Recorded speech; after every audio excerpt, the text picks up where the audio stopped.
shots in the sky. Anonzi ma drone shots atombovhuna vanhu. Yo Pfumbu. Wagwan. Tell the people what's going on Wednesday by YouTube. Wednesday by YouTube parikubuda Natasha. Episode 1 takayi. Episode 1. Episode uya kwa YouTube.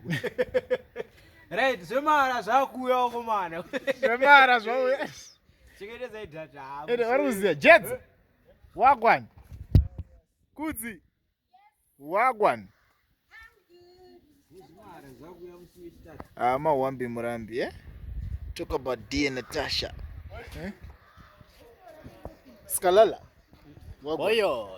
With the people. Yeah, we there. Wednesday guava. Wednesday kune. Wednesday kune dear Natasha episode 1 kumbombera. Kwa majera kuionera. Because mimi majera munozofunga kuti akuzvifonera. Ndaona zvangu itai muchiswedera. Itai muchiswedera saka bozi apa papata kutongoita zvinhu bozi takomborera. Takomborera makanoonera waiziya saka YouTube makanopindira ka Wednesday. Don't forget to subscribe guys. Mufana kusvika tisvitse over 30,000 subscribers. Yamanda Pfumbu tosvika pachi. Apa so far tumboda 30 but timunzira kwenda ku 100.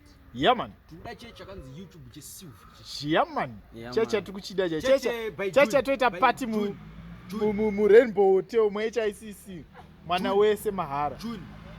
June ndo pane target wanguma. Takutotemba imi pasina imi hapana zvativi. Yoyo. Teu ndiye munodza vana mama. Rowa nechirungu vanyatsonzwe shona.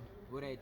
Go and tell your family, parents, children, kids, people, relatives to go and subscribe to talemfilms.com. Yo, it's your boy Wema Firimu. Yeah man, to the fullest. So right about now, Tiripa use that shooting Dear Natasha season 2, and it's gonna be dope. Don't forget to subscribe, like, share, comment. Nice, yeah.